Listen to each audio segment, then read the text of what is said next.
La depresión es un padecimiento de salud mental que afecta la calidad de vida primordialmente. A diferencia de la tristeza que todos experimentamos en algún momento de la vida como una emoción, es un estado en el cual la persona de forma continua se siente triste y aparte pierde la capacidad de sentir placer o de sentirse motivado o de disfrutar cosas que previamente le generaban emoción. Pueden llegar a experimentar que su vida tiene como ya una falta de color en su día a día y eso provoca que se vayan alejando. En las últimas encuestas que estoy haciendo referencia en particular a la encuesta de 2022 de Ensanud, se refiere que hay una prevalencia en México de aproximadamente el 16-17%. Esto que implica que más o menos 1 de cada 6 personas padece depresión. En muchos casos, o hasta en un 75% de los casos, se sabe, no solo en México, sino también a nivel Latinoamérica, que 75% de las personas, es decir, 3 de cada 4, no reciben un tratamiento o una intervención. Otro punto importante es que hay poblaciones además que son más susceptibles a deprimirse. En particular, los adultos mayores, se calcula que alrededor del 40% de las personas adultas mayores pueden padecer depresión y en muchas de las ocasiones no está identificada, por ende no se recibe tratamiento y eso va acarreando una serie de complicaciones en la vida de la persona y en su núcleo familiar e incluso también a un nivel social tiene un impacto el no hacer una detección oportuna. Reciba un abrazo saludable y las bendiciones de todo el equipo para iniciar este lunes de salud en Diálogos en Confianza. Muchísimas gracias por darse cita y tomar buenas decisiones para iniciar la semana. Esto es salud y prevención. Y mire de qué forma vamos a empezar esta mañana. Nos hemos dado a la tarea de, como ha advertido en la cápsula de introducción, analizar a profundidad el tema de depresión, que vaya que acompaña a la población actualmente. Y quizás de una forma tan silenciosa y no le damos el peso correspondiente para tener una vida plena y saludable. De esto va el tema de esta mañana, así que le pido que comparta y que corra la voz de que ya es lunes de salud en Diálogos en Confianza. Tenemos nuestro programa ampliamente incluyente y nos ayudan en la interpretación de lengua de señas mexicana nuestras compañeras que estarán alternando a lo largo de la transmisión. Podemos ver a cuadro a mi compañera Lía Vadillo, que lo hará con Magdalena Alejo. Y esta parte importante, tan bonita, de tener el contacto con usted a través de las redes sociales, está a cargo de Nora Saldaña esta mañana. Hola, ¿cómo están? Citlali, buen día, buenos días a todos ustedes que nos acompañan el día de hoy. Estamos esperando que nos escriban, que nos tengan confianza, que compartan sus testimonios, sus dudas sobre este tema de depresión, para que los especialistas le den una orientación y a partir de ahí usted busque ayuda. Y le mandamos saludos ya a María Mendoza, que está con nosotros aquí en Facebook. Por supuesto, también tenemos YouTube para usted y tenemos lo que es X, que antes era Twitter, y por supuesto el Centro de Contacto con Audiencia, así que usted puede comunicarse con nosotros y tenga la certeza de que vamos a compartir sus comentarios y sus dudas con los especialistas. Citlali. Y arrancando fuerte esta mañana, nos acompaña la licenciada Amaya Ordorica Imas, directora general del Instituto para la Atención y Prevención de las Adicciones de la Ciudad de México. Muchísimas gracias. Buenos días y muchas gracias por la invitación. Al contrario, y viene también el doctor Agustín Torres Cid de León. Él es psiquiatra con alta especialidad en psicogeriatría. Bienvenido, Agustín. No, al contrario, gracias por la invitación. Y está con nosotros también la doctora Isis Suárez Ponce de León, psiquiatra jefa del Servicio de Salud Mental del Hospital General de México y además profesora de la Facultad de Medicina de la UNAM. Bienvenida, doctora. Muchas gracias. También Gracias. la licenciada Julieta Campa de Nicolás, psicóloga adscrita al Servicio de Salud Mental del Hospital General de México, Eduardo Liceaga. Bienvenida. Muchas gracias, gracias por la invitación. Empecemos pues a hablar de ¿cómo entendemos esto de la depresión? ¿Desde cuándo se considera un trastorno de salud mental, una enfermedad? ¿Cómo debía ser nombrada? ¿Quién guste? Doctora Agustín. Claro, sin duda, pues la depresión es una condición, Citlali, que tiene diversos enfoques, psicológico, biológico, social, desde diversas perspectivas. Yo te puedo hablar desde la perspectiva médico-biológica, como psiquiatra se considera una enfermedad. Y esto haciendo tu pregunta, ¿desde cuándo? Pues desde toda la humanidad se ha descrito, ¿no?, sobre este tipo de condiciones ha recibido diversos nombres y hoy la conocemos como tal, como depresión, y al hablar de depresión como enfermedad te refieres a una condición con síntomas muy específicos, de duración muy clara, que quien cumpla esos criterios, pues entonces se pensará que tiene esta condición, lo cual no significa que te va a explicar por qué la tiene. Esa es la intervención, lo que lo puede permitir. Es muy interesante eso, porque justamente allá en casa y en nuestras redes sociales, seguramente Nora nos los dirá más adelante, pero la gente justamente empezaba a confundir depresión con melancolía. Saber que hay criterios, Agustín, como lo propones esta mañana, sin duda nos da luz para saber si lo que tenemos solamente es que somos, pues como dicen por ahí, melancólicos, ¿no? O hay algo más que explorar y por qué cobra importancia y se vuelve un tema de salud mental. Vamos a hablar también acerca de la prevalencia, Nora. Yo sé que la gente está pues conectada. Claro. Rapidísimo les comparto, Michelle está en YouTube y dice que ella está lista para aprender y dice que siempre le ha preocupado esto de la depresión, dice que no sabe si vive con depresión o va para allá. ¿Qué significa esto? Regresando al corte. Vámonos al corte y regresamos. Que se corra la voz, es lunes. Acá los estamos esperando en vivo.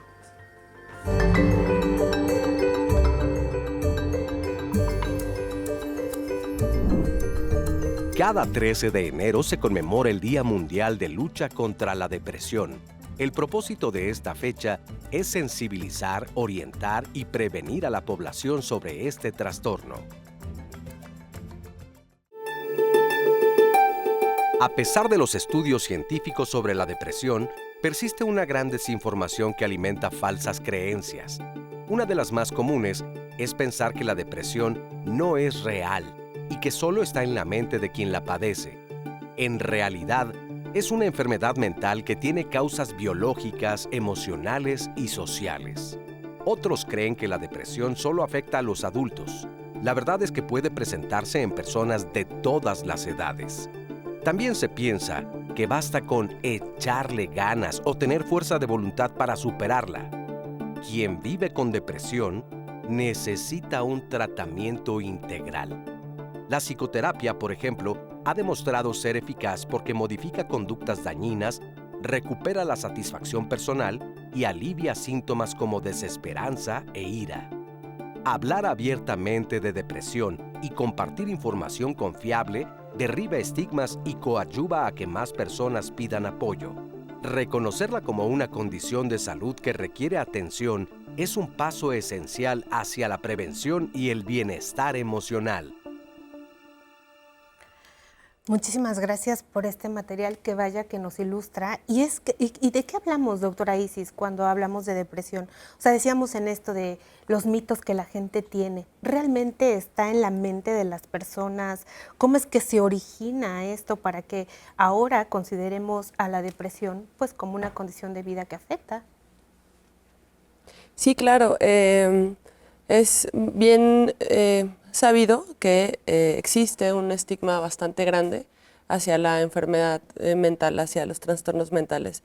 Y es justamente como todos estos prejuicios que la sociedad, pues históricamente hemos tenido, los que evitan que la población se acerque a los centros de salud, a los fuentes, vamos, como de atención, particularmente en materia como de salud mental, a buscar la ayuda, a buscar la evaluación. Entonces, gracias a espacios como estos,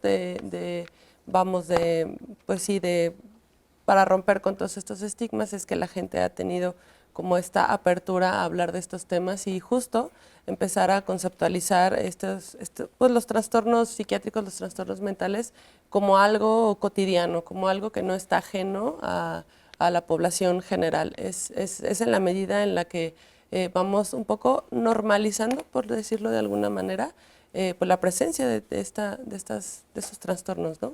Y pensaríamos que no solo ajeno, sino más común de lo que pensábamos. Y preguntar, Julieta, sobre qué hay, o sea, de las personas que a menudo buscan psicoterapia, o sea, ¿cómo se ve que este trastorno afecta la calidad de vida de las personas?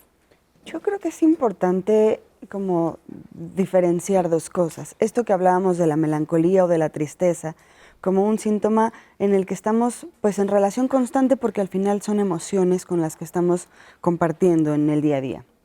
Pero la depresión en realidad es ya una manifestación clínica en donde hay criterios específicos, como mencionaba el doctor, los vamos a ir mencionando, pero que implican incluso una disfunción en las actividades de la vida cotidiana. Este cambio de comportamiento de decir, es que antes me gustaba hacer algunas cosas y ahora ya no las disfruto, es que mi papá, que es un adulto mayor, de pronto hoy no se quiso levantar de la cama a tomar su café, que a lo mejor era lo cotidiano que hacía. Entonces, cuando empezamos a ver un cambio de comportamiento y que ya está interfiriendo en nuestra vida cotidiana, entonces me parece que es un buen punto de partida para identificar que ya hay una depresión. Y justo pensar que son esos pequeños detalles, ¿no? De despertarse a lo mejor y tomar y saborear una taza de café, claro, y que de repente la vida parece que pesa tanto que no podemos ni siquiera pararnos a hacer ese pequeño acto, o siquiera abrir la ventana, o pues más allá, trabajar, abrazar a la gente. ¿Cómo es que se han logrado en los consejos médicos, psiquiátricos, tener este consejo? ¿Qué abarca el diagnóstico de depresión, Agustín? Claro. Mira, y escuchando a Julieta, es cierto. Necesitas dos criterios importantes para que quien nos ve y nos escucha se oriente y se haga la pregunta si a lo mejor lo mío es tristeza o depresión. Y dos criterios que tienen que ver. El primero con un cambio de estado anímico, ¿no? Es importante mencionar que la tristeza y sentirte deprimido por más de 2 semanas, casi todos los días, la mayor parte de los días, más la presencia de un menor interés y gusto en lo que antes disfrutabas, lo comentan muy bien. Disfrutabas tu café, lo saboreabas, te sabía la vida muy rico, empieza a perder sabor y empiezas a dejar de hacer cosas. Son dos criterios que llamamos ánimo depresivo y anedonia, que significa pérdida o disminución de la capacidad de experimentar placer. Si ha estado por más de 2 semanas, en cualquiera que nos ve y nos escucha, la edad que tenga o la condición de salud que pueda estar ahora, es suficiente para ir a consultar un servicio de salud. De pero 2 semanas no es muy mental. poquito, digo, nos verán las personas que... Espérame, son años que la gente lleva. Sí, justamente, claro. O sea, tú dices 2 semanas y yo digo, ah, caray. Y es que la parte de 2 semanas precisamente ayuda a que pues, no saturemos un servicio de salud mental por estar triste un día o 2. Pero es cierto, la gente no lleva 2 semanas, lleva 2 años, lleva 20 años. O en tu expertise con personas mayores, o sea, pensar que la depresión no es una condición que apareció, sino que fuimos a veces niñas depresivas, personas adultas jóvenes depresivas, o sea, que parece que es como una sombra que nos acompañó a lo largo de nuestra vida y nunca nos dimos cuenta. ¿Qué experiencia has visto? Claro, o sea, en las personas mayores vemos ya un cúmulo de experiencias, de traumas, de falta de atención y sobre todo también generaciones para las cuales hablar de las emociones era todavía más complicado, ¿no? Entonces, mucho de esto pues ha sido reprimido y puesto, hecho a un lado y no se ha atendido. Entonces, cuando ya se llega a una edad mayor, pues ya el acumulado de la desatención también profundiza los riesgos, sumado a los retos que enfrentan las personas adultas mayores que van desde el abandono, la soledad, ¿no? Y la propia vejez y la propiedad, ¿no? Entonces, todo esto puede agravar, pero creo que al final se alinea o se relaciona también con una falta de servicios públicos que tenemos en materia de atención a la salud mental de manera amplia y accesible y además enfocados en el primer nivel de atención, ¿no? Tenemos un sistema de salud pública que durante décadas se enfocó en un modelo manicomial de a las personas con problemas de salud mental las tenemos que retirar de la sociedad, encerrarlas, y gracias a la reforma de 2022 esto ya se prohibió, ya se estableció por norma que la atención en salud mental tiene que tener un enfoque de inclusión comunitaria, no de exclusión, y se prohibió el internamiento involuntario, pasos fundamentales, pero entonces transformamos nuestros grandes hospitales psiquiátricos o los viejos manicomios ahora en hospitales psiquiátricos, son servicios de segundo o tercer nivel de atención. Establecimos que todo hospital general tiene que tener 2 camas sensibles para salud mental y adicciones, lo cual es un reto para los hospitales ir cumpliendo con esto sin duda, ¿no? Porque es un cambio muy reciente y hay que ir paulatinamente garantizándolo, pero también necesitamos asegurar que la gente reciba atención antes de llegar a estos grandes trastornos de salud Totalmente, mental. justamente quiero rescatar de esto algo que dices y suena muy bien acerca de hablar de esto desde el principio en el primer nivel de atención. Y el primer nivel de atención, se lo decimos a las personas, es la consulta con la que vamos de primer contacto cuando algo nos está sucediendo. Y preguntar, doctora Isis, o sea, nosotros vamos ciertamente porque queremos controlar a veces la glucosa, la presión, porque apareció un resfriado, porque viene una gastroenteritis. Pero ¿qué tanto en el primer nivel de atención las personas van a hablar de salud mental? ¿Y qué tanto las personas que estamos otorgando estos servicios de pronto tenemos esa sensibilidad de preguntarle, y aparte de esto, ¿a qué viene?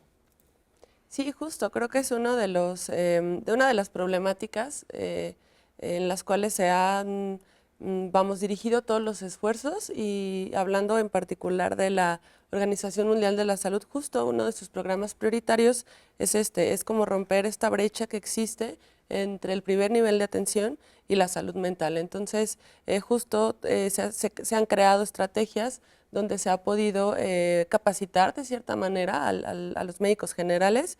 Digo, por formación en medicina, cursamos, ¿no?, las materias que tienen que ver con psicología médica, con psiquiatría. Sin embargo, ya en la práctica, pues justo a lo mejor nos dedicamos a una situación como más metabólica, como por tradición, ¿no?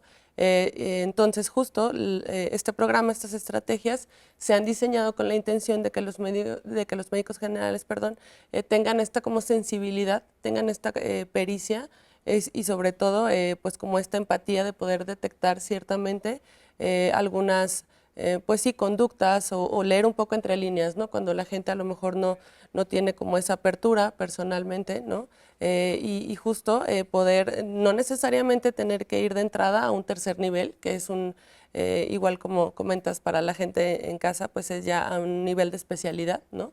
Y que antes de esto los médicos generales puedan hacer una detección oportuna e iniciar, claro que sí, un tratamiento, porque tienen la capacidad de hacerlo, ¿no? Entonces, justo creo que cada vez más es más cotidiano que el médico general de primer nivel, y que pues tenemos médicos generales muy buenos que pueden hacer ese tipo de detecciones, ¿no?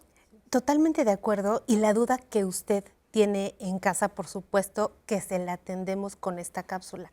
¿Quiere saber que le quede bien clarito qué es la depresión para atender la salud mental? Mírela.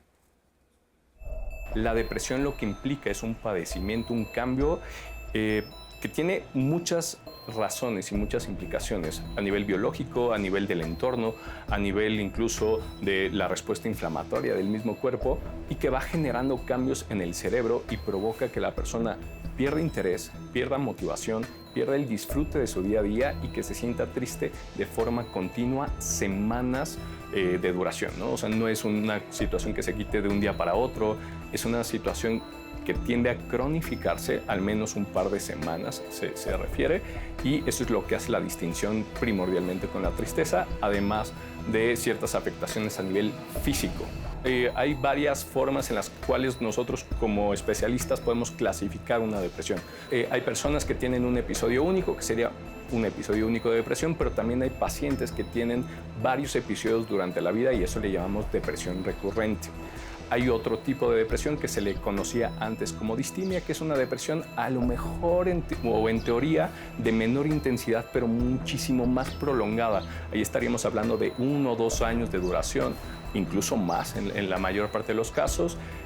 Se habla también por ahí de una depresión estacional, que tiende a tener mayor frecuencia en la época de otoño-invierno, que para muchos pacientes, y por otros temas ahí justamente de medioambientales, sufren con mayor frecuencia síntomas depresivos en estas etapas del año. Tenemos que hablar también de la depresión posparto, que es muchísimo más frecuente de lo que a veces se quisiera considerar. Igualmente se minimiza en muchos de los casos e impacta, en este caso en específico, en el vínculo que hace la mamá con el bebé. Y bueno, a nivel clínico podremos encontrar también definiciones de depresiones melancólicas, de depresiones con síntomas atípicos, pero eso ya digamos que es en el ámbito un poquito más clínico y más fino a la hora de evaluar al paciente cara a cara. Regresamos con ustedes. Gracias por esta información que nos dio el doctor Gabriel y que nos explica qué es la depresión. Gracias por sus comentarios. Hay muchísimos comentarios, historias de vida que nos están compartiendo.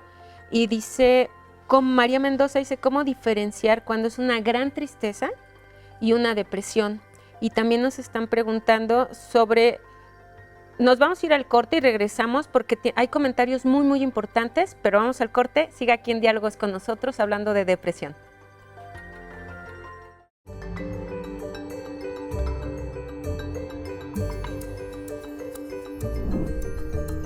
La depresión puede surgir después de un evento adverso, aunque también la desencadenan factores como alteraciones hormonales y el posparto, así como el consumo de alcohol y drogas. En algunos casos, aparece sin motivo aparente. Qué importante esta información que acabamos de ver, pero también todos sus comentarios, todas sus historias de vida. Y justo antes de irnos al corte, nos preguntaba María Mendoza, ¿cuál es la diferencia entre una gran tristeza y una depresión? Y en el corte les quiero compartir que platicábamos sobre las emociones y la doctora nos quiere decir esta cuestión y también la doctora Isis acerca de la importancia de, es que todo tiene un trasfondo y pareciera que es esto, el autocontrol de las emociones a veces en el no identificar que estamos viviendo depresión. Si nos quiere compartir, Claro. doctora. Muchas gracias. Yo creo que es importante distinguir lo que son las emociones con lo que es la depresión, como estamos comentando. Perder el miedo a vivir una tristeza es importante. Perder el miedo al dolor como le perdemos el miedo a la felicidad o a otras emociones. Entonces, no hay emociones positivas ni negativas como tal, digamos. Me parece que son cómodas o incómodas. Entonces, si a nosotros nos preguntaran cómo queremos sentirnos, nos queremos sentir felices todo el tiempo.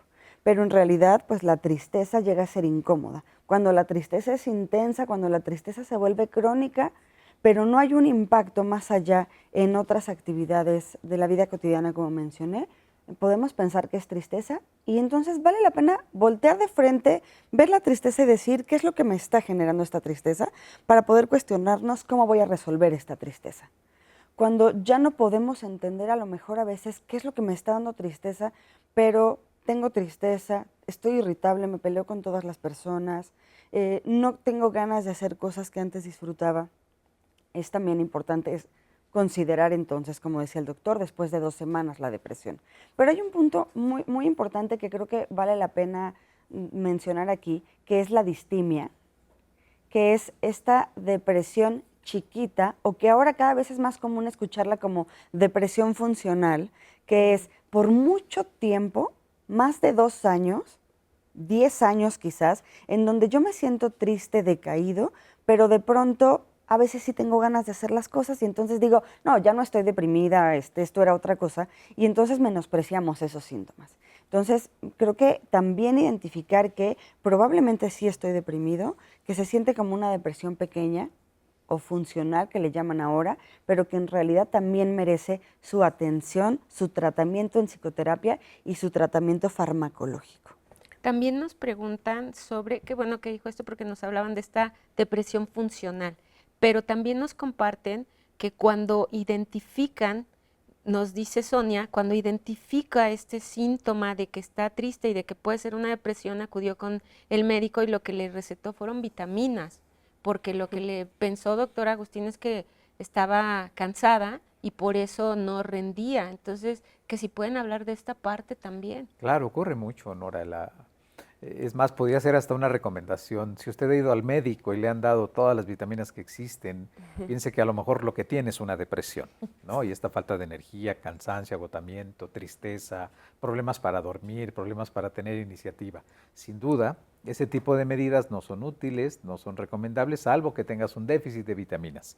Pero es importante para quien hace la pregunta que, como bien decía Julieta, un tratamiento combinado, psicológico y en sus casos, con la debida precaución y cuidado de tipo farmacológico y por tiempos breves en la mayoría de los casos.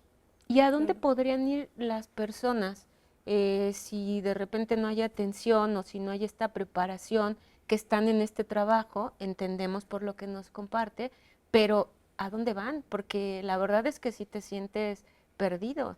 Claro, bueno, recalco de nuevo que todo hospital general tiene que tener ya capacidad de atención en salud mental y adicciones para cualquier persona, Si se llega en una situación de emergencia, además hay una política de cero rechazo, entonces no importa la derechohabiencia, podemos acudir a cualquier hospital general, pero también tenemos los centros de cuidado de las emociones, Vida Plena, Corazón Contento, que forman parte de la estrategia Ciudad con Salud Emocional, Vida Plena, Corazón Contento, que ha promovido nuestra jefa de gobierno y nuestra secretaria de Salud, justo para ampliar la atención de primer nivel y la canalización oportuna hacia los servicios especializados. También en la Ciudad de México contamos con 32 centros comunitarios de salud mental y adicciones, y todos estos servicios son gratuitos. Entonces, si bien muchas veces cuando pensamos en atención a salud mental, podemos pensar a lo mejor en el Hospital Fray Bernardino o en alguno de los hospitales psiquiátricos que tienen una atención de muy buena calidad, la mayoría de las personas no necesitan acudir de primera instancia a uno de estos espacios, sino a uno de los centros de atención de primer contacto, de primer nivel que hablábamos, para que se realice una primera valoración y una canalización acompañada para aquellas personas que sí pueden llegar a requerir entonces, adicional a la atención psicológica, una atención farmacológica, ¿no? Y que va a ser mucho más fácil también navegar los servicios especializados cuando se hace desde el acompañamiento, desde un primer nivel de atención, ¿no?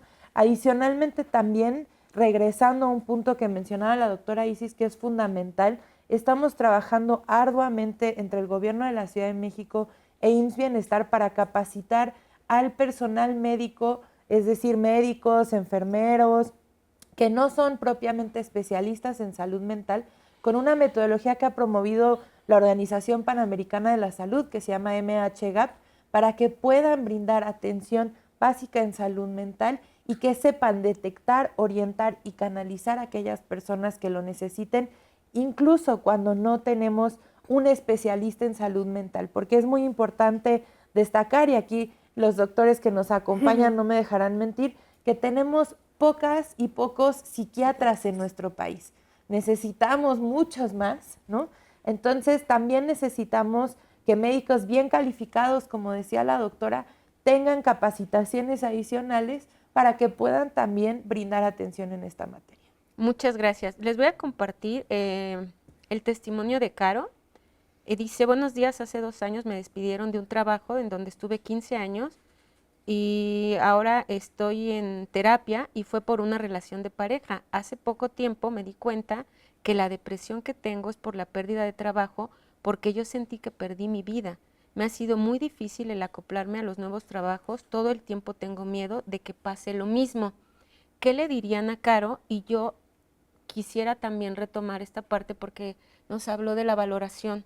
Si Caro llegara con usted, ¿cómo sería la valoración para que nosotros entendamos? Porque aquí no es que me hagan un estudio de sangre, no es que vean la glucosa. ¿Cómo sería y qué le diríamos a Caro? Claro, para decirle a Caro que eso que le ocurrió hace varios años quizá guarde relación con su situación actual, más allá de la causa, ¿no? Quizá lo que está ocurriendo es todo lo que le ha pasado a ella desde entonces a la fecha. Y a veces la modificación de todos los factores que están involucrados en que ella siga con este estado depresivo son la parte de intervención psicológica, que es muy importante. Yo sí agregaría que a lo mejor la evaluación médica puede ser de utilidad, como veíamos en la cápsula, porque a veces puede que esté fallando la tiroides, por ejemplo. Hay temas de salud involucrados alrededor de la depresión que pueden ser de gran ayuda, hasta una anemia, y eso explica mucho de los síntomas. Pero acercarse a un servicio de salud mental requiere que la persona vaya con este convencimiento. Hay que decirlo, si yo llevo a alguien por la fuerza, si yo quiero convencer a alguien, no va a funcionar, no va a resultar. Entendemos lo difícil que es por el estigma, que las personas vayan por voluntad y pie propio, pero siendo ella, yo le sugeriría, vaya a recibir atención, una entrevista clínica, ya sea de psiquiatría, en primera instancia, para descartar problemas médicos y de salud involucrados, y si se decide un manejo, la psicoterapia es fundamental y en algunos casos, como decíamos, muy específicos, el manejo farmacológico.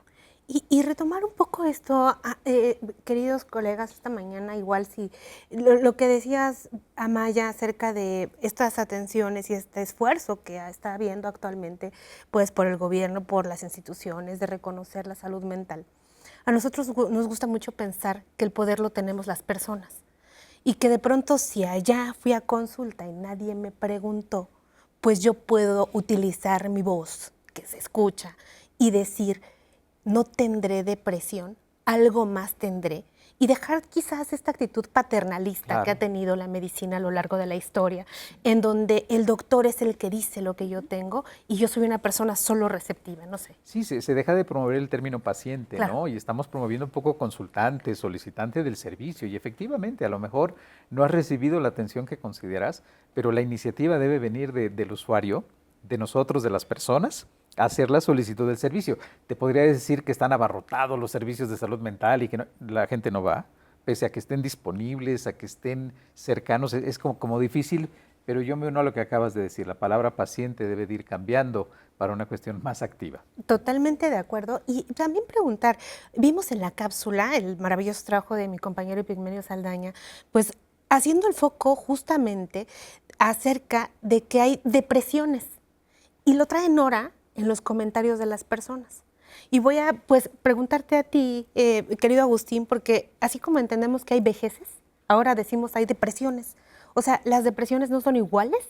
Si bien la depresión como una condición clínica es la misma, en todos los casos, cumples con los criterios clínicos, lo que cambia son los factores que están relacionados. Es diferente tratar una persona con depresión bipolar, por ejemplo, que sé que no es el tema, pero el trastorno bipolar incluye episodios de manía y depresión, se trata completamente diferente. Una depresión en un adulto mayor se trata completamente diferente como es en un niño o como en una mujer en el inicio del posparto.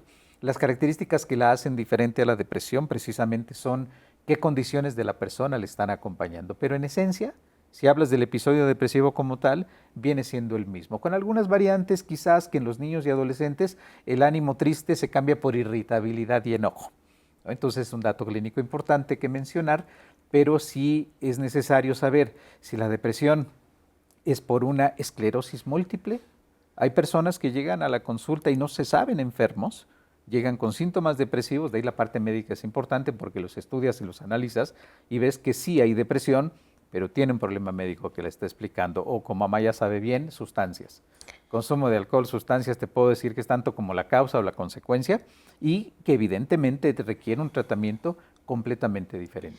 Todo un tema y aterrizar esta parte tan profunda que menciona Agustín, doctora Isis, porque en la evaluación de una persona, si bien tenemos estos criterios que son cuestionarios que están bien validados y que se hacen en entrevista con pacientes y podemos saber si hay o no depresión, algo que es muy importante son estos grandes diagnósticos diferenciales. Y sabemos que es tan vasto como el universo, hablar de diagnósticos diferenciales en depresión, pero los más frecuentes que las personas allá en casa deben de saber cuáles son. Sí, justo, me parece pertinente complementar la información justo haciendo la aclaración que efectivamente la tristeza es una emoción.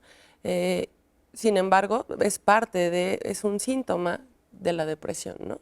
La depresión como tal, pues es un trastorno que tiene que reunir ciertos criterios, de los cuales ya comentó el doctor algunos, y efectivamente lo primero que hay que hacer en la evaluación de una persona que llega buscando la atención porque él sospecha o ella sospecha que tiene la posibilidad de una depresión, es justo hacer una evaluación médica, ¿no? O sea, los trastornos psiquiátricos son entidades que se diagnostican descartando, o sea, cualquier tipo de causa médica estrictamente no psiquiátrica. Entonces, lo primero que hay que hacer es una evaluación justo para pues, poder descartar enfermedades principalmente hormonales, como lo comentaba el doctor, un hipotiroidismo, algún otro tipo de desequilibrio hormonal.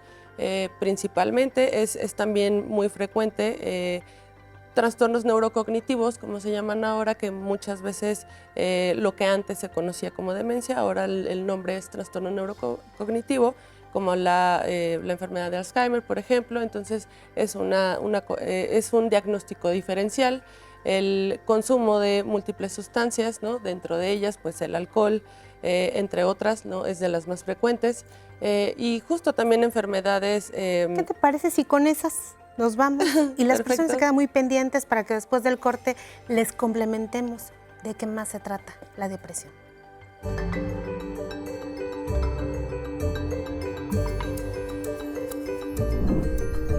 El auge de la inteligencia artificial plantea nuevos desafíos. Cada vez más personas recurren a herramientas digitales en busca de orientación o incluso consultas sobre salud mental. Aunque estas tecnologías son útiles para ofrecer información general, es fundamental comprender que no sustituyen la atención profesional ni los diagnósticos clínicos. Dr. Agustín Torres, psiquiatra. Y estamos de regreso totalmente en vivo, en Diálogos en Confianza. Le mandamos saludos a todas las personas que nos están viendo desde el interior de la República y además se toman un minutito para saludarnos a través de todas nuestras formas de comunicación, además de estar compartiendo con las personas que saben perfectamente que necesitan este programa. Por si apenas le va aprendiendo a la televisión o nos está sintonizando desde cualquier medio, estamos platicándole esta mañana acerca de depresión. Y antes de ir al corte, platicábamos con la doctora Isis acerca de esta variedad de diagnósticos diferenciales y nos quedaron algunos en el tintero. Sí, hablábamos acerca de las causas que pudieran, descartarse hablando médicamente, ¿no? Pero también quisiera comentar algo importante. Justo el hecho de tener el diagnóstico de depresión te hace, eso por sí mismo es un factor de riesgo, ¿no? En otra enfermedad médica. O sea, claro, existe esa comorbilidad y está como bien documentado que esa comorbilidad es alta, ¿no? Y nosotros que venimos de un hospital general, justo vemos esa parte, ¿no? Donde vemos pacientes que vienen de oncología, que vienen de distintas especialidades y son pacientes que al mismo tiempo están teniendo un diagnóstico de cáncer, por ejemplo, y al mismo tiempo tienen como entidad nosológica la depresión.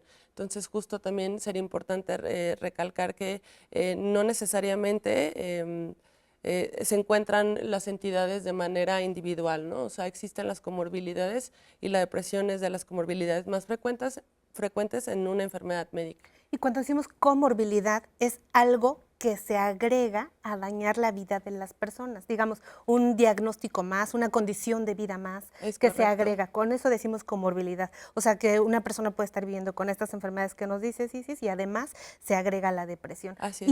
Y si le preguntamos a Amaya, seguramente nos va a decir que también es una cuestión social, como bien como socióloga corresponde. Pero antes de aterrizar este interesante pasaje de lo sociológico, en donde está pues el propio acceso a la salud, nuestras carencias de la vida rutinaria, tenemos un testimonio bellísimo. Alicia se dio a la tarea de platicar con nosotros. Vamos a escucharte, querida. El evento que detonó el que yo me diera cuenta de la depresión fue un evento de salud que me llevó a aislarme. Primero fue un sentimiento de enojo porque no esperaba yo que mi vida cambiara radicalmente. Y después, cuando me di cuenta que eso pasaba, a sentir culpa. Entonces ya era una cosa, otra que me fue llevando a una situación ya insostenible, ¿no? Que por todo explotaba, por todo me enojaba, por todo estaba triste. Llegué a pensar que, no sé, que no hacía falta aquí, que todo lo que pasaba era en relación mía y mejor no debía de existir. Fue un mes internada. La mayor parte del tiempo me la pasé llorando y los médicos decían que yo no podía seguir así porque no podía yo ayudarme a esa convalescencia que ellos necesitaban ver. Entonces, ahí mismo en el hospital tramitaron un apoyo con la psiquiatra que fue a hablar conmigo y me decía, yo incluso no quise hablar con ella, todo ese tiempo ella se sentó y me estuvo diciendo qué era lo que quería, qué necesitaba, qué sentía. Y yo no quería hablar, no quería yo hacer nada, quería yo que nadie me molestara, no quería ver a nadie. La primera cirugía fue en el 2017 y esta última fue en julio de este año. Entonces, sí han sido espaciadas, pero sí un poco complicadas, ¿no? Porque han sido por largos procesamientos desde intestinos, tumores en la matriz, hasta extracción de la matriz completa, ¿no? Entonces, sí ha sido un poco complejo el camino, pero hoy veo mejores oportunidades, ¿no? Y valoro más mi vida. Y el año y medio que he tenido de terapia me sirvió para ir corrigiendo muchas cosas. darme cuenta que soy vulnerable, que tengo miedo, que puedo tener nervios, que es normal, pero que yo también puedo conducirlos hacia otra forma para beneficio mío, ¿no? Eso no implica que no sienta miedo, que no sienta tristeza, que no llore. Lo hice, pero fue de una manera distinta, ¿no? Como conduciéndolo hacia otra forma, siempre con una esperanza de que todo sea lo mejor que puedo, o sea, lo que tenga que ser, pero va a ser de una mejor forma para mí, ya no va a ser tan catastrófico, ¿no? Como yo lo vi en un principio. Y sin duda ver cómo recuperaste tu vida, pero cómo además te atreves a hablar de tus emociones, es un gran ejemplo para nosotros esta mañana. Amaya, hablábamos justamente acerca de esta parte sociológica, pero también de algo interesante de esta tendencia al tratamiento de la depresión que nos atañe esta mañana, ¿no? Y decías tú, hay una tendencia a medicalizar. Y estoy segurísima, ahorita Nora nos los va a decir, que las personas están preguntando si la depresión se trata con medicina, si se trata con terapia. O sea, ¿cómo un fenómeno tan vasto y tan complejo puede verse desde esta parte sociológica? Bueno, primero quiero retomar lo que escuchamos de Alicia, que fue muy poderoso. Ella nombró muchísimas emociones, ¿no? Y cuando hablamos de depresión, muchas veces recurrimos a hablar de la tristeza, pero como ya se ha nombrado en este espacio, son muchas las emociones que forman parte de la depresión. No es lineal, no es estática, ¿no? Y creo que eso que nos comparte Alicia, y ese es el poder de hablar de la salud mental, y que el estigma muchas veces pues genera esta opacidad que no permite compartir las experiencias y por ende ayudarnos a lo mejor hay alguien que escuchó a Alicia y dijo, sí, yo he sentido eso, ¿no? Y creo que eso es fundamental. Y al mismo tiempo ese propio estigma ha venido muy de la mano con el temor a ser catalogado, el temor a salir de una cita con un psiquiatra, con un psicólogo, con un diagnóstico que defina tu vida, ¿no? Y creo que es fundamental pensar que justo cuando nosotros ponemos un nombre como depresión, como bien se decía al principio, estamos hablando de una serie de experiencias que una persona transita, que hemos agrupado en una categoría a la que nombramos depresión, para que de alguna manera tengamos herramientas que sabemos que cuando alguien tiene estas cuestiones compartidas, funcionan y le ayudan, ¿no? Y por eso ninguna depresión es igual una a la otra, porque justo depende de la persona físicamente, pero también psicológicamente, y depende del contexto en el que esa persona se desenvuelve, ¿no? Y estos tres factores modifican enteramente la experiencia de una persona a otra. Y por eso también se ha ido trabajando mucho en materia de salud mental, es decir, es que no siempre estamos enfrentando un tema de un trastorno que tiene uno de estos grandes nombres que les ponemos, ¿no? Muchas veces es simplemente que somos personas, como bien decía la doctora Isis hace rato, con emociones complejas que transitamos a lo largo de nuestra vida, que a veces son más agradables o más desagradables, como decía la doctora Julieta. Y por eso también la promoción en la salud mental es fundamental. Irnos un paso antes y pensar la salud mental no solo cuando hay ausencia de salud mental, sino pensarla, o cuando hay una enfermedad, sino pensarla como aquello que fortalece y nos beneficia en nuestra vida de manera cotidiana. Y por eso en la Ciudad de México estamos implementando una estrategia en todas las secundarias y de media superior públicas de la Ciudad de México, donde ya no es que vamos y damos un taller y nos retiramos, sino que cada 15 días hay actividades de psicoeducación en cada una de estas escuelas para, por un lado, poder generar herramientas de identificación de emociones, de manejo de emociones, y también de cómo levanto la mano y pido ayuda cuando esto ya se está complicando. Claro. Y también detectar aquellos casos donde nuestras jóvenes y nuestros jóvenes ya están presentando retos y poder brindarles la atención de manera mucho más oportuna para evitar justamente que podamos llegar a situaciones de mayor gravedad. Y en ese sentido también quiero hacer hincapié en un tema central, y es que en los videos, con la excepción de Alicia, hemos visto una alta, pues muchas caras masculinas hablando sobre salud mental, ¿no? Y la verdad es que cuando vemos la realidad, vemos que en las encuestas de autopercepción de bienestar son las mujeres las que más reportamos malestar emocional, Cuando vemos quién llega a los servicios, somos las mujeres quienes acudimos a los servicios, pero cuando vemos los índices de autolesiones y suicidios, tenemos índices mucho más altos en hombres. Entonces, sí necesitamos hacer un llamado a a los hombres y también a las mujeres a desestigmatizar las emociones en hombres, en poder hablar de este tema y acercarse a los servicios, y justo una tendencia menos medicalizada, pero más enfocada en la cotidianidad, en el día a día, abre mucho más la puerta a romper con las resistencias que muchas veces son las que impiden que las personas se acerquen a los servicios. Por supuesto que nosotros somos sensibles en Diálogos en Confianza ante esta realidad que mencionas, Amaya, acerca de que los hombres culturalmente no expresan sus emociones. Y este programa viste muchos y están viendo muchos rostros masculinos porque les vamos a dar poder, porque los vamos a escuchar y porque queremos que esta realidad cambie. Queremos entender también los síntomas bien claros de la depresión, porque a usted este programa tiene que quedarle bien claro de qué se trata cuando hablamos de depresión. Mírelo.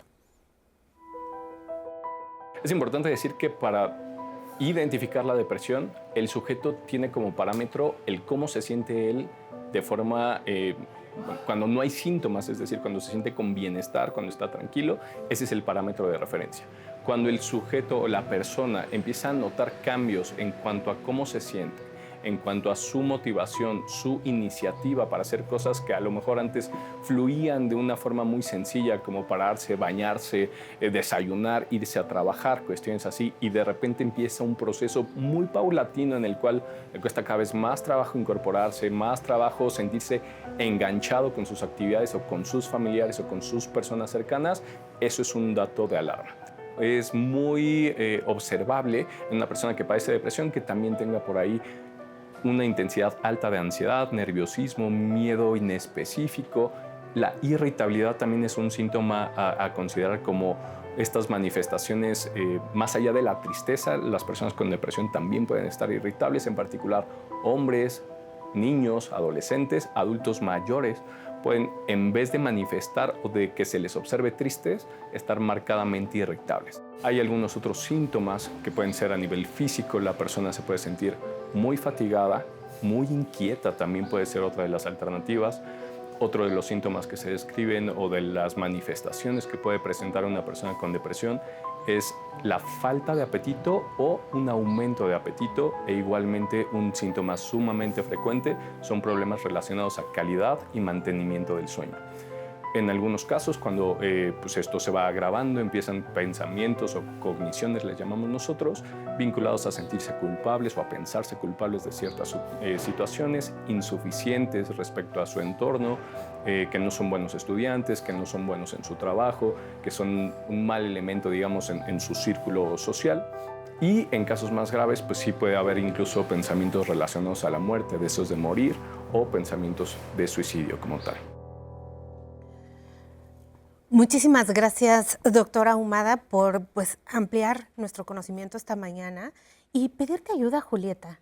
Queremos ayuda para identificar nuestras emociones, cómo nombrar, cómo hablar de nuestras emociones en un mundo también en donde tenemos que ser políticamente correctas y correctos y, híjole, ¿qué se dirá de nosotros si nos expresamos? Claro. Lo primero, creo que es importante entender que las emociones son innatas, ¿no? Todos tenemos las emociones y hay 6 emociones principales: felicidad, tristeza, ira, sorpresa, desagrado y miedo. Y de estas emociones que son innatas y que son primarias, se desencadenan algunas otras que a veces no sabemos que son emociones o que a veces no sabemos cómo apalabrarlas. Entonces, muchas veces creemos que porque somos adultos ya sabemos hablar de emociones, ¿no? Y cuando hablamos de emociones, hablamos de talleres para niños, para adolescentes, son valiosísimos, claro, pero llegamos a la vida adulta a veces sin saber colocar las emociones de manera correcta. Y para esto hay una actividad que me gustaría compartirles, que puede estar a la mano de todos, que es El Círculo Cromático de las Emociones o La Rueda de las Emociones, lo pueden encontrar así en páginas de internet, y justo describe de manera central las emociones principales y luego las emociones más complejas. Entonces el ejercicio que invito a los televidentes a hacer es poder decir cómo me siento hoy y tratar de captar un pensamiento de cómo me siento y tratar de buscar en esas emociones cuál es esa emoción que tengo. A lo mejor no la puedo apalabrar, pero sí puedo leerla, sí puedo entender de dónde viene esa emoción, cuál es la emoción innata y qué otras se desencadenan. Y después quizás preguntarme, ¿cómo puedo resolver yo esta emoción? Y si con eso nos quedamos e invitamos a todas las personas a que nos digan qué emoción les acompaña esta mañana, están ahora en las redes sociales y nosotros en vivo, acá en Diálogos en Confianza. Vamos al corte y regresamos a platicar de depresión. Continuamos con ustedes y quiero compartirles varios testimonios y preguntas que nos están haciendo. Por ejemplo, Alejandra, Inés y Magda nos preguntan en YouTube acerca de la depresión relacionada con el climaterio y nos preguntan ¿con quién voy? ¿Con el ginecólogo? ¿Voy con el psiquiatra? ¿Voy con el psicólogo? Y yo les quiero decir a ustedes que además de la orientación que nos den hoy los especialistas, que será breve, la próxima semana justo ese va a ser el tema que vamos a tratar. Si bien el climaterio es una etapa natural en nosotras las mujeres y no es una enfermedad, la realidad es que sí tenemos muchos cambios, complejos a veces, que cada una de nosotras los vivirá de manera diferente con base en su realidad, pero sí hay especialistas a los que tenemos que acudir para que sea una etapa que podamos vivir e incluso librar y entender con mayor información, que eso hace toda la diferencia. Así que el próximo lunes ese será nuestro tema a las 9:30 de la mañana. Y sigo con comentarios. Nos pregunta, es que, a ver, hay unos importantes todos, dice Michelle en YouTube, dice, es que es largo, pero dice, sí tengo en mi chip el de ya no estar aquí, pero siempre cuando viene eso a mi mente, recuerdo que mis terapias con la psiquiatra y decido cambiar el chip y poner otro tema en mi mente, pero siento que solo estoy tratando de tapar el sol con un dedo, pues siempre está deambulando en mi mente, entonces quizás es algo más mío y no familiar. Y entonces ella nos dice también que los servicios de salud pueden estar saturados y no les dan los medicamentos indicados y se retrasan los tratamientos. Entonces dice que ella al final ya le preocupa porque está sola y dice que ya en noviembre se cumplen 2 años de esto y la cosa va empeorando, por más que le eche ganas y por más positiva que sea, ya no sabe ella qué hacer. Entonces, ¿alguna orientación que le pudieran dar muy breve para leerles más comentarios? Pues básicamente el modelo terapéutico, hay algunos, yo les recomendaría que en la actualidad hay modelos de terapia psicológica que ayudan con ese tipo de ideas, impulsos, pensamientos. Hay un tema que llamamos regulación emocional, que sería de gran ayuda. Si ya recibió tratamiento y aún persisten, no es el tratamiento el que está mal, simplemente la terapia quizás que requiere es otra. Cuando atravesamos por la etapa del climaterio, ¿sí vivimos depresión?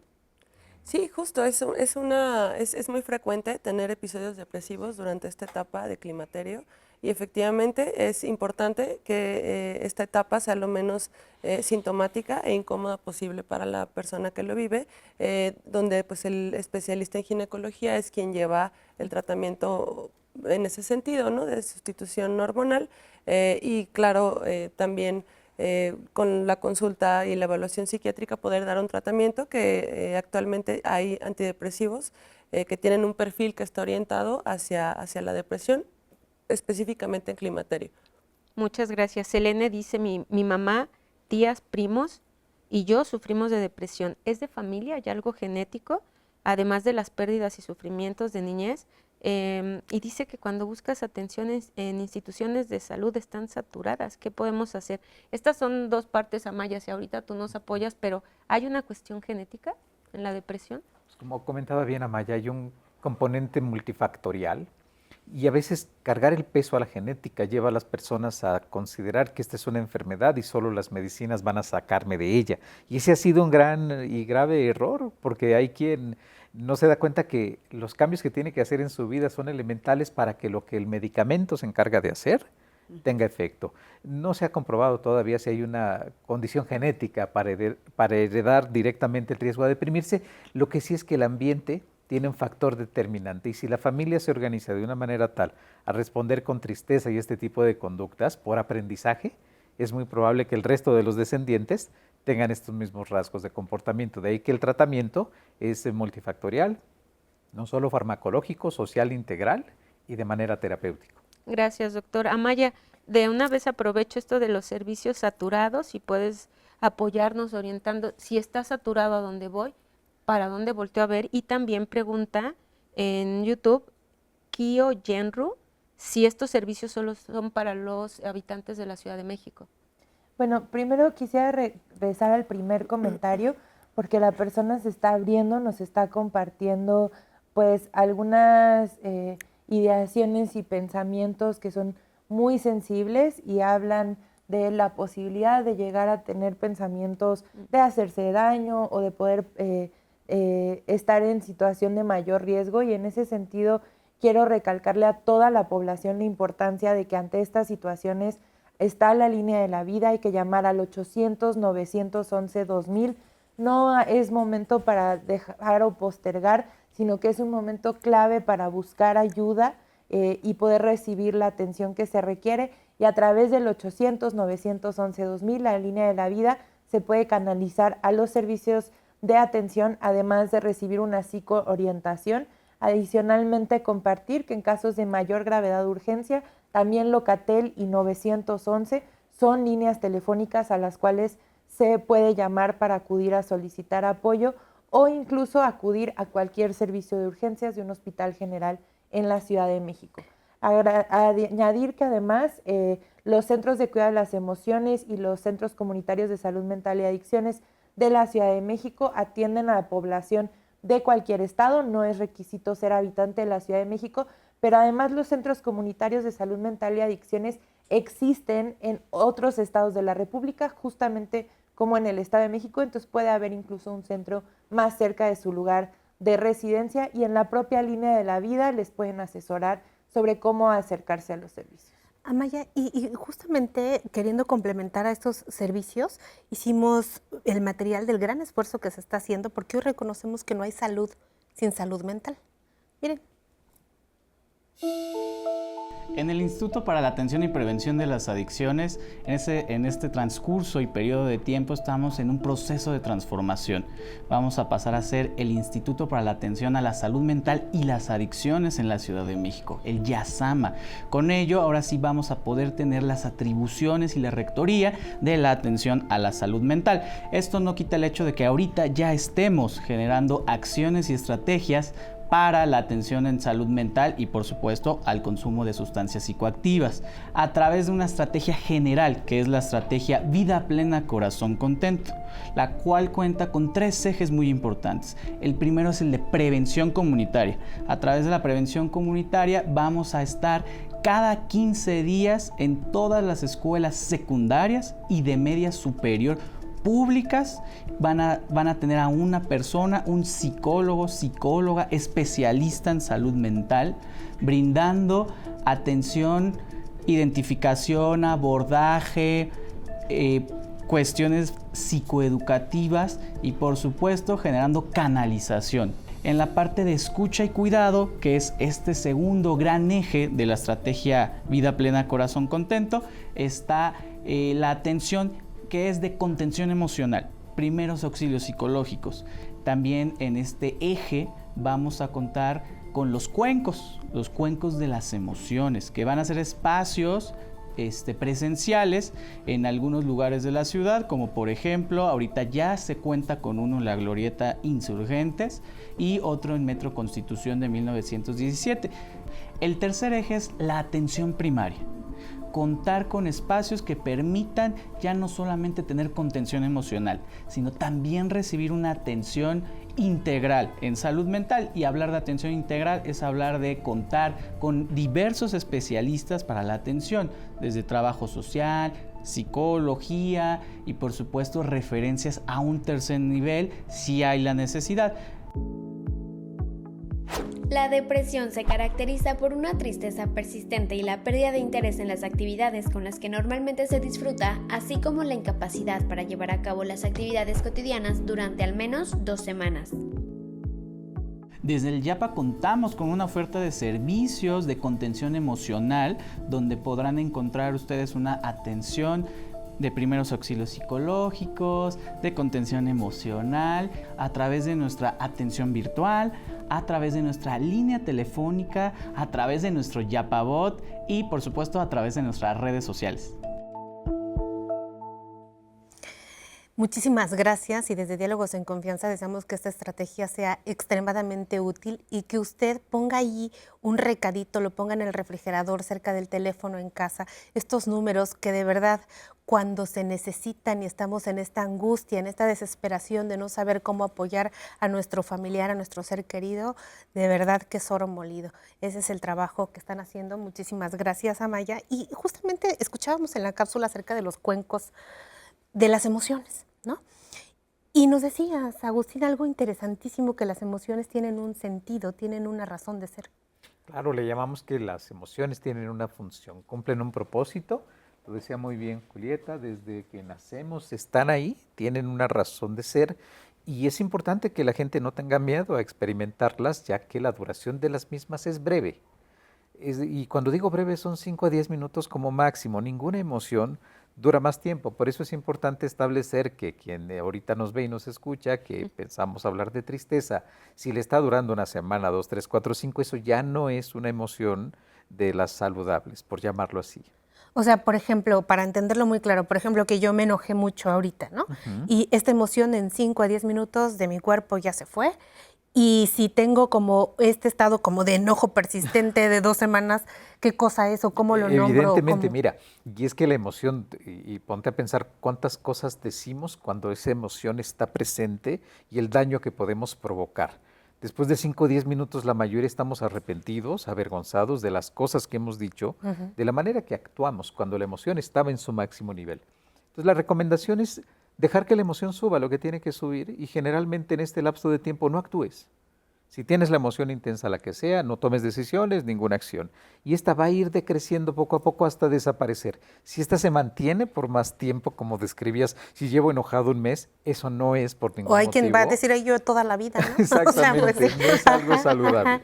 No es algo saludable. No o sea, este tipo de cosas, emociones que persisten, cualquier tipo de emociones. La ¿Y qué tal sea. que me dices estoy alegre todo el tiempo? Imagínate, eso te puede conducir a la bipolaridad. Si una persona ahorita no se escucha y está alegre todo el tiempo por más de 2 semanas, también puede ser una condición clínica de salud mental, que ya sea que esté euforizado por consumo de algún alcohol o sustancia, o sea una condición como la bipolaridad y la manía. Ahora vimos en las redes que Nora nos compartió que la gente tiene duda de por qué a uno le da depresión, ¿no? O sea, cuál era el factor de riesgo. Nos mencionó de origen genético, pero hay otras cosas que están hoy entendiéndose en la medicina a través de justamente lo que decíamos, circuitos eléctricos, la famosa microbiota intestinal que se supone que nos modera y nos dice cómo comportarnos. ¿Qué hay de esta evolución, Isis? Sí, claro, justo la depresión pues es una entidad que es multifactorial, ¿no? Y que tiene múltiples causas, o sea, no por eso es un trastorno, no una enfermedad, porque hay varios factores que están, que tienen una interacción compleja, ¿no? Y justo una de ellas, pues se ha visto que hay cierto componente como de heredabilidad, sin embargo, no es como pues la única causa, ¿no? También existe factores sociales, por ejemplo, la experiencia de un evento estresante pues grave, ¿no? Puede desencadenar como toda esta, podremos decir, cascada, ¿no? de síntomas. Pudiese haber de pronto situaciones en población vulnerable, como lo es la población que es migrante o población que a lo mejor se encuentra viviendo algún desastre natural o alguna situación, por ejemplo, de conflicto bélico. Entonces, son causas que pueden decantar, ¿no? la presencia como que de la depresión. Entonces, hablando un poco acerca de la neurobiología de la depresión también existen varias teorías que explican el por qué una persona se deprime, ¿no? Una de ellas es justo pues un desequilibrio de los neurotransmisores, ¿no? Pero no es la única, ¿no? Y por muchas por muchos años fue como que la explicación como que más integrada, por decirlo de alguna forma. Sin embargo, no es la única, ¿no? También se sabe que puede haber una hiperactividad en el eje hipotálamo, hipófisis, adrenal, donde vemos que hay más cortisol, ¿no? Entonces, puede también, últimamente se ha visto como la expresión de citocina, o sea, de inflamación. O sea, de inflamación puede también decantar síntomas depresivos. Entonces, es complejo, ¿no? Porque tenemos que justo identificar cuántos factores están interviniendo para que se presente la depresión. Y algo también que me gustaría señalar es que justo la depresión, por definición, debe de generar una disfunción en al menos alguna área de la vida, ¿no? Por ejemplo, la social, ¿Qué tal si laboral. con esa información nos quedamos? Muy interesante lo que dice la doctora Isis. Vamos a regresar a escuchar todo el comentario después del corte. Qué bueno que continúa con nosotros, porque los quiero invitar para que mañana nos acompañen en el programa de Familia y Cuidados, donde el tema será Niñas y niños en orfandad, cuidados y protección. Y es que la orfandad coloca a los niños y niñas y adolescentes en situación de vulnerabilidad, y mañana lo que se dará son herramientas para reflexionar cómo garantizar el bienestar de estos niños y niñas y adolescentes, destacando el papel del DIF. Así que los invitamos para que mañana nos acompañen a las 9:30 de la mañana, porque será un programa muy importante del que todos de verdad tenemos que aprender y ver qué es lo que podemos hacer en torno a este tema también como sociedad. Y ahora los invito, nos hablaba Maya, nuestra invitada, acerca de todo el trabajo que hace la línea de la vida, y nosotros tenemos una cápsula para ver qué hacen con mayor detalle. Así que vamos juntos a verlo. La Línea de la Vida es un centro de psicoorientación telefónica cuyo propósito es proporcionar servicios de atención psicológica a personas que por razones de diversa índole experimentan una crisis emocional. Se trabaja con el modelo de primeros auxilios psicológicos, en tanto que la persona recibe ayuda especializada. Se da esta contención emocional, se da información y se puede dar orientación tanto a la persona que llama como a los familiares o personas vinculadas al entorno del usuario, claro, con su debido consentimiento. La Línea de la Vida atiende los 365 días del año, las 24 horas del día, que es el 800-911-2000, las 24 horas del día, los 365 días del año, para que de ahí sea derivado en un sistema de referencia y contrarreferencia a la unidad más adecuada dependiendo del problema del que se trate. Generalmente, alrededor del 60% de nuestras llamadas son mujeres, amas de casa, no necesariamente porque son las que tengan mayor cantidad de crisis emocionales, sino reportan los problemas de los hijos, de las parejas o de sus entornos, hasta los propios vecinos. Pero sí tenemos llamadas que van encaminadas, usuarios que reportan problemas de ansiedad, depresión, adicciones, que corresponde al 29%. La información es totalmente anónima y confidencial, y que pueden tener la certeza de que pues uno de nuestros objetivos es que se reciba atención con un alto sentido humanista y de calidad. Muchísimas gracias. Y miren ustedes, antes de pues ir al corte y de escuchar nuestras cápsulas y a Nora, nos quedamos, Isis, en esto que es los neurotransmisores, esta teoría del desequilibrio de neurotransmisores, que fue pues muy avalada y además reconocida históricamente en la psiquiatría, y justamente habría como estas dudas que decíamos nosotros, el cortisol, todo lo que mencionaste, Isis, decías, mídeme lo que sea y demuéstrame que sí, ¿no? O sea, ¿de dónde viene esto? O sea, si es, porque la desesperación, o sea, las personas que hemos tenido depresión, y esta incertidumbre con la que volteamos a ver a quien nos atiende y decimos, ¿será que sí? ¿O será que no me está evaluando correctamente como yo necesito? O sea, ¿por qué no se hacen estos estudios? Justo, sí es importante aclarar que para llegar al diagnóstico de un trastorno depresivo, pues se hace una entrevista, ¿no? La cual debe ser, en el mejor de los casos, debe llevarse a cabo por un profesional en salud mental, en este caso un psiquiatra, y bueno, se hace una historia clínica, ¿no? Se hace también pues una serie como de pruebas psicométricas, donde ahí se determinan ciertos índices, hay ciertas calificaciones que salen a raíz de esos instrumentos, y complementando como toda la información, todos los datos, es que se llega al diagnóstico. No existe hoy día un estudio que yo te pueda decir, vamos a mandárselo a hacer al paciente y donde me vaya a salir justamente es un paciente deprimido.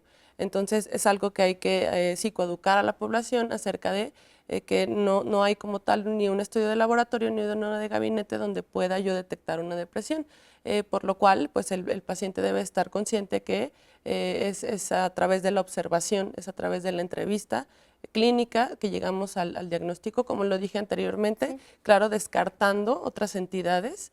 Y por eso a lo mejor pedimos estudios muchas veces, porque a lo mejor la gente en casa estará pensando, pero a mí me han pedido algún laboratorio. Sí, lo hacemos como un protocolo de estudio, justo para descartar la presencia de alguna otra situación que esté un poco como, por decirlo de alguna manera, simulando un episodio depresivo, o bien para ver si existe como que tanto una enfermedad médica como la presencia de depresión. Y decir que, bueno, esto es valiosísimo para las personas que viven con depresión, Isis, pero también para los familiares que a veces no entendemos de qué cosa hablamos, sobre todo cuando leemos y no encontramos nada. Entonces, está bien fácil, como decíamos en nuestro material que les compartimos esta mañana, pues pensar que está en la mente de la gente, ¿no? O sea, que eso no existe. Y justamente hablando de esta parte de la mente que muchas personas han pensado que está acá arriba en la estructura cerebral. Agustín, ¿qué sucede en un cerebro de una persona que ha vivido con depresión mucho tiempo? Sí, tenemos evidencia, como bien dice Isis, acerca de estudios de imágenes cerebrales, que son los que nos pueden ser de gran ayuda, y hay áreas específicas que tienen menor volumen, ¿no? Y algunas de estas áreas, por volumen me refiero a menor tamaño del cerebro, están involucradas en el desarrollo de padecimientos cerebrales después de los 60 años de edad. Por ejemplo, desarrollar una demencia tipo Alzheimer o de cualquier otra naturaleza. Tener depresión es uno de los factores de riesgo modificables para desarrollarla. Entonces hablamos de, si bien no se ha establecido bien el vínculo entre uno y otro, como bien decía Isis, las sustancias inflamatorias cerebrales, los cambios químicos pudieran predisponer como los cambios de conducta. Pero efectivamente hay áreas del sistema nervioso que se van a ver afectadas, principalmente las que controlan atención, concentración y memoria. Que son muchísimas. O sea, nos estás diciendo atención. O sea, la gente de repente pensamos que no ponemos atención o se nos olvida. O qué tan concentrados estamos o capaces de retener algo. Por eso el bajo rendimiento escolar y laboral pueden ser señales indispensables y muy importantes para detectar una depresión. Qué importante que lo digas, porque justo a nuestros niñas, a nuestras infancias, ¿no? En la edad escolar decimos, es que este niño no aprende. O necesita lentes, o a lo mejor su estrategia didáctica pues no es la adecuada. Pero ¿qué tal si la persona está deprimida, no? O sea, que hablar de depresión en población infantil yo creo que es todo otro tema muy interesante, y qué bueno que lo traes a la mesa, porque justamente el identificar que no solamente es una condición de vida de la etapa adulta nos deja mucho. Nora, ¿qué dicen las redes? Pues justo con base en este tema que están comentando, y sabemos que tenemos el tema del día de mañana, bueno, el espacio de familia y cuidados, que por supuesto se ha tratado este tema de depresión, pero en este momento hay papás que nos preguntan si brevemente les pudieran contestar si los síntomas en niños y adolescentes y niñas son los mismos cuando viven con depresión que en los adultos, o habría algún cambio que ellos tendrían que identificar, doctora.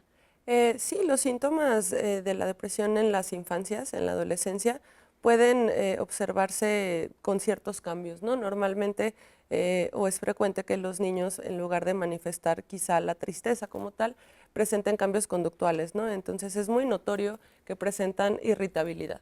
Entonces la irritabilidad es una de las, síntomas como que alertan a los padres, y que deberían de, a lo mejor los padres, un poco enfocarse en ese sentido. Y quizá a lo mejor también podríamos decir que la disminución de actividades placenteras tiene que ver más con el juego, Entonces son niños que a lo mejor dejan de jugar. Se observa también como cambios en el apetito muy marcados, cambios en el sueño, principalmente, pero en general podría yo decir que es muy similar pues la sintomatología. Y también para usted, doctora, y si nos apoya, Scarlett dice: ¿qué hay de las personas con TDA que toda su vida no han podido encajar en la sociedad y no tienen motivación para vivir, pero cada día luchan y los papás nos sentimos importantes?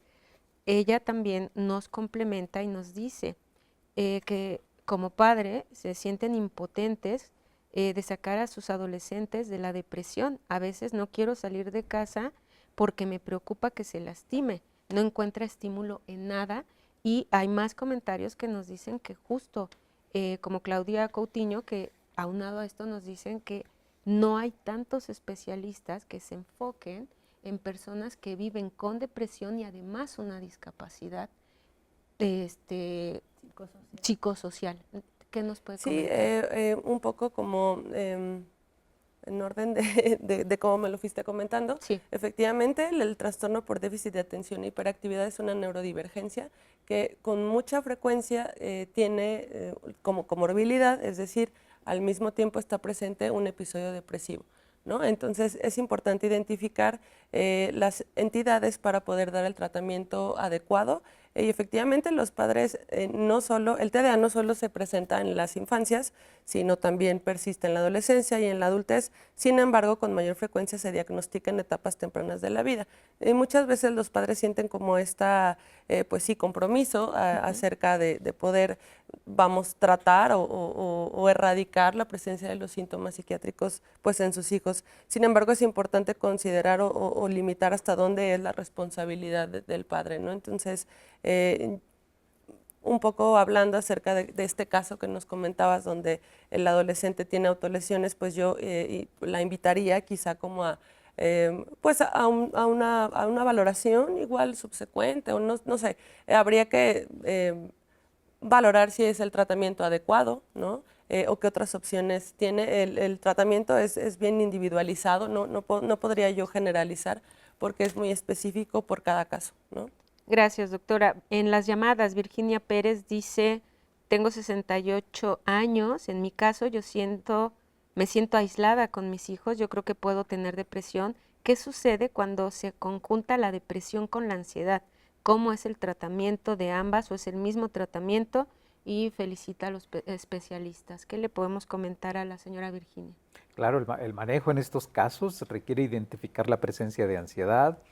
Las personas mayores son resistentes a recibir terapia psicológica. Yo aprovecho el espacio para recomendarles que hay técnicas específicas de eficacia probada para sentir alivio.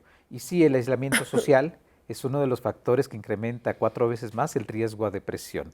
A veces lo vemos en la familia. Mis recomendaciones: hay grupos de apoyo, grupos de reunión de personas arriba de 60 años. Podría probar que eso es mucho mejor que un manejo farmacológico.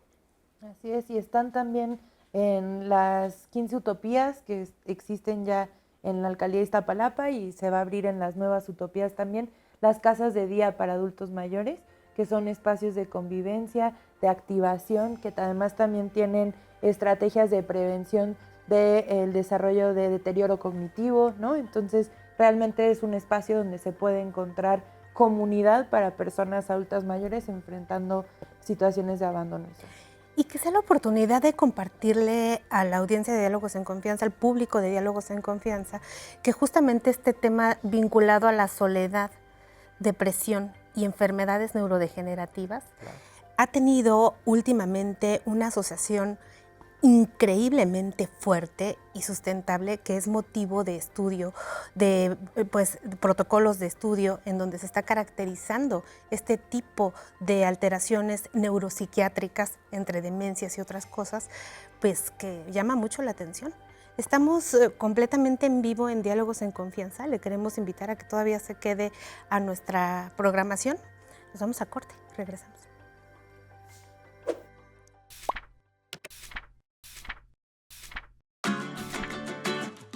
El 12 de octubre se conmemora en México el Día de la Nación Pluricultural, una fecha que sustituyó al antiguo Día de la Raza para reconocer la diversidad cultural del país y el papel esencial de los pueblos originarios en la identidad nacional.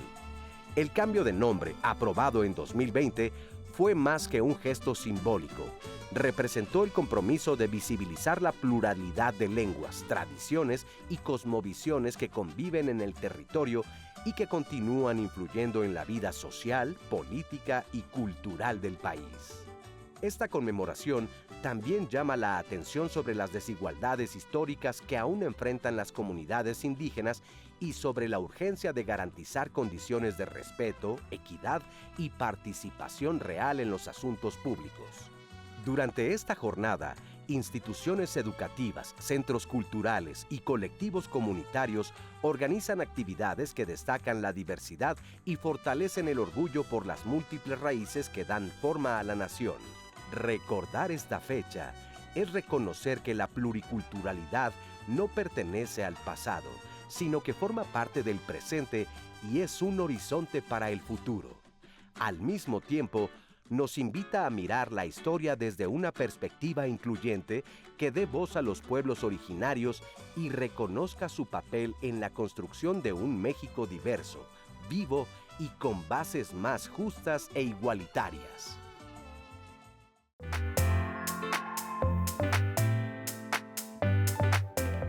Y al hablar de depresión como enfermedad, te refieres a una condición con síntomas muy específicos, de duración muy clara, que quien cumpla esos criterios, pues entonces se pensará que tiene esta condición. Que implican incluso una disfunción en las actividades de la vida cotidiana. Este cambio de comportamiento de decir, es que antes me gustaba hacer algunas cosas y ahora ya no las disfruto. Cuando empezamos a ver un cambio de comportamiento y que ya está interfiriendo en nuestra vida cotidiana, entonces me parece que es un buen punto de partida para identificar que ya hay una depresión. Tenemos un sistema de salud pública que durante décadas se enfocó en un modelo manicomial de a las personas con problemas de salud mental las tenemos que retirar de la sociedad, encerrarlas, y gracias a la reforma de 2022 esto ya se prohibió, ya se estableció por norma que la atención en salud mental tiene que tener un enfoque de inclusión comunitaria. Se han creado estrategias donde se ha podido capacitar de cierta manera a los médicos generales. Cuando la tristeza es intensa, cuando la tristeza se vuelve crónica, pero no hay un impacto más allá en otras actividades de la vida cotidiana, como mencioné, podemos pensar que es tristeza y entonces vale la pena voltear de frente, ver la tristeza y decir qué es lo que me está generando esta tristeza para poder cuestionarnos cómo voy a resolver esta tristeza. Si bien la depresión como una condición clínica es la misma, en todos los casos, cumples con los criterios clínicos, lo que cambia son los factores que están relacionados. Es diferente tratar a una persona con depresión bipolar, por ejemplo, de una depresión en un adulto mayor.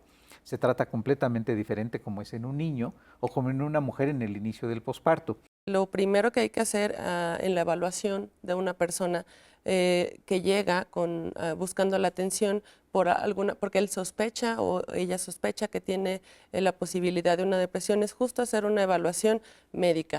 Ninguna depresión es igual una a la otra porque justo depende de la persona físicamente, pero también psicológicamente, y depende del contexto en el que esa persona se desenvuelve. Cuando hablamos de emociones, hablamos de talleres para niños, para adolescentes, son valiosísimos, claro, pero llegamos a la vida adulta a veces sin saber colocar las emociones de manera correcta. Que la emoción, y ponte a pensar cuántas cosas decimos cuando esa emoción está presente y el daño que podemos provocar. Después de 5 o 10 minutos, la mayoría estamos arrepentidos, avergonzados de las cosas que hemos dicho, de la manera que actuamos cuando la emoción estaba en su máximo nivel. Entonces, la recomendación es dejar que la emoción suba lo que tiene que subir y generalmente en este lapso de tiempo no actúes. Si tienes la emoción intensa, la que sea, no tomes decisiones, ninguna acción. Y esta va a ir decreciendo poco a poco hasta desaparecer. Si esta se mantiene por más tiempo, como describías, si llevo enojado un mes, eso no es por ningún motivo. O hay quien va a decir yo toda la vida, ¿no? Exactamente, O sea, pues, no es algo saludable.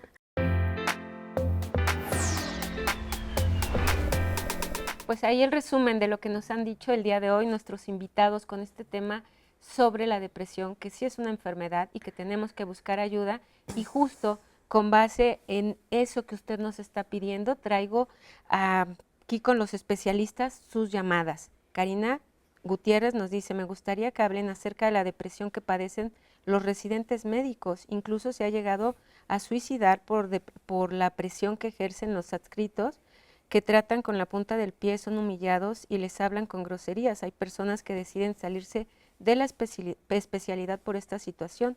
Lo digo por experiencia, no es justo, esto tiene que cambiar. ¿Cómo van a ser buenos médicos si reciben este trato inhumano? Si quieren comentar algo al respecto. Doctora, por favor.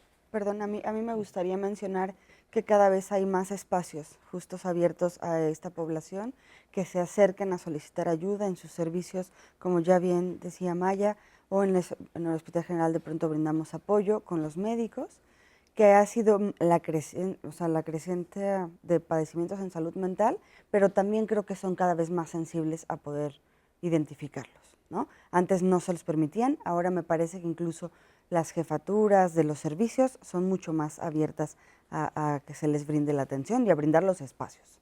Gracias. Dice Pablo, mi opinión está basada en mi experiencia. Yo creo que la depresión, entre otras cosas, puede deberse a una descalificación de uno mismo. Además, influyen los calificativos que nos pone la sociedad. En mi caso, cuando yo me jubilé, tuve que irme a un grupo en el cual me di cuenta de que la gente que me rodeaba tenía los mismos pensamientos descalificativos de mí mismo. Lo que me quitó ese peso y esa descalificación fue el darme cuenta que no dependo de la opinión de los demás. Vaya, muy interesante eso que, como te hablas a ti mismo, hay algunas terapias que se han diseñado específicamente, terapias narrativas, y tienen que ver con conducta verbal. De ahí la importancia de cómo te trates a ti mismo en tu salud mental, Nora. Gracias. Jorge dice, de Puebla, saludos a Puebla, a Culiacán, nos han estado escribiendo de los estados de la República, gracias por la confianza, en verdad hay mucha participación.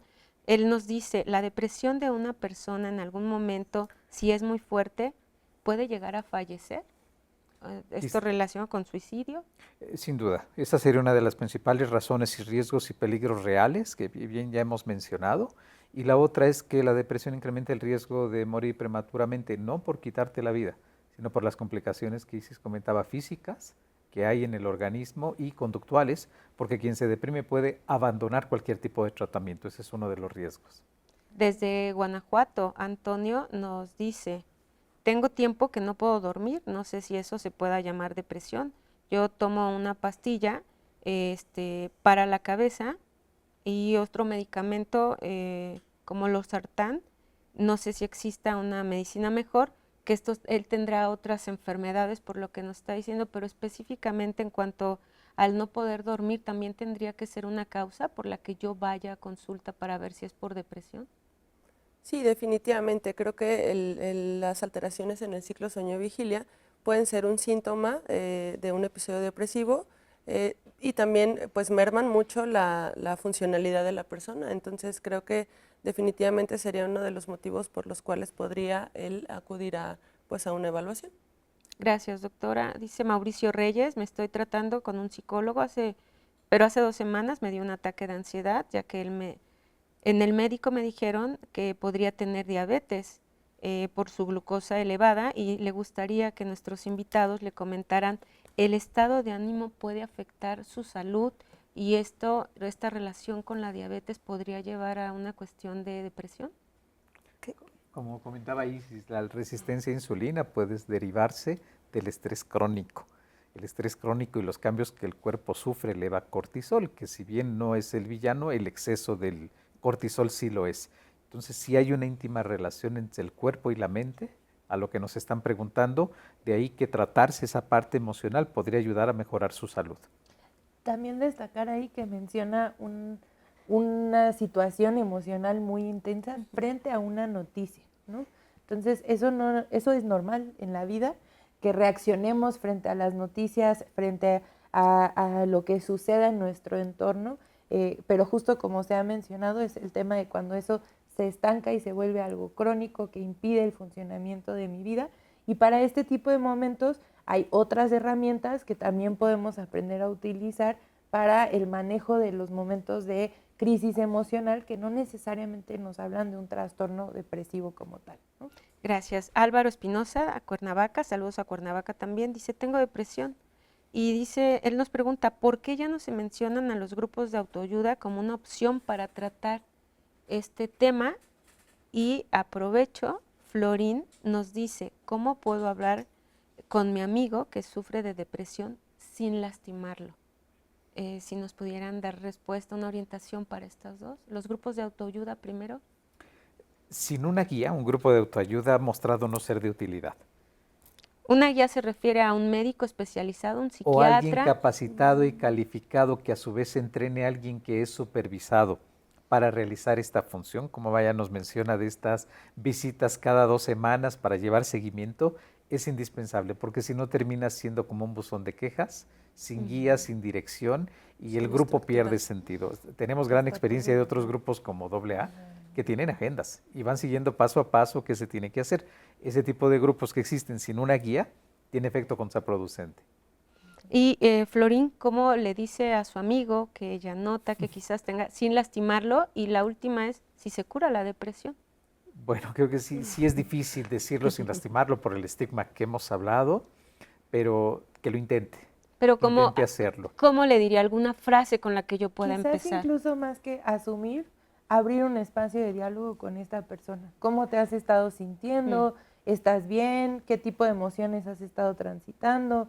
Y eso quizás puede abrir el espacio a que la persona le comparta y a lo mejor percibe que es una depresión y a lo mejor es otra cosa lo que trae, ¿no? Entonces, llegar asumiendo lo que tiene la persona quizás no sea lo más estratégico, pero sí, si notamos que alguien cercano está atravesando un momento complejo, sin duda acercarnos y abrir el espacio de diálogo para que esa persona en sus formas y en sus tiempos nos comparta lo que está atravesando es clave, y que le recordamos que estamos ahí, que si necesita algo puede apoyarse en nosotros y que podemos ayudarle a buscar orientación para atender cualquier situación que está viviendo es clave, ¿no?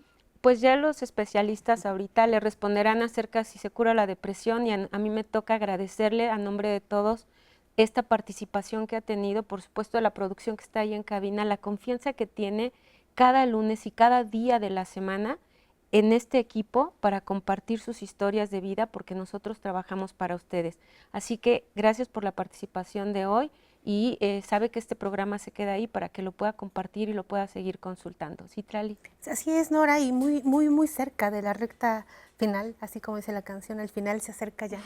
Entonces, a mí me gustaría aprovechar lo último de ustedes, tenemos si acaso un minuto para despedirnos y decirles algo a las personas que ustedes impactan desde sus aristas en la vida, algo dador. Bueno, a mí me gustaría decir que nadie tiene por qué pasarla mal emocionalmente, que existe la psicoterapia, que existe el apoyo de psiquiatría, de médicos especialistas, y que además de recibir una atención de terapia, a veces sentimos que la terapia no ayuda, porque la terapia no todas las terapias son para todos, pueden elegir la que quieran. Agustín. Pues al igual que los medicamentos, como dice Julieta, no todos son para todos, que eviten la automedicación y que consulten al médico. Gracias, Agustín. Pues la importancia de que hablemos de cómo nos sentimos, que cuando alguien cercano nos dice yo no me estoy sintiendo bien, sí le escuchemos y sí ofrezcamos nuestro apoyo, y que sepamos que los servicios de salud mental son servicios de salud. Gracias, Amaya. Isis. Sí, invitar a toda la gente a que pues acuda a los servicios de atención en salud mental para promover una sociedad más sana, una sociedad más productiva, y pues aprovechar los avances de la ciencia en pro de mejorar nuestra calidad de vida. Gracias a todas. A usted, háblese bonito, quédese a la programación del 11, sigue Aprender a Envejecer.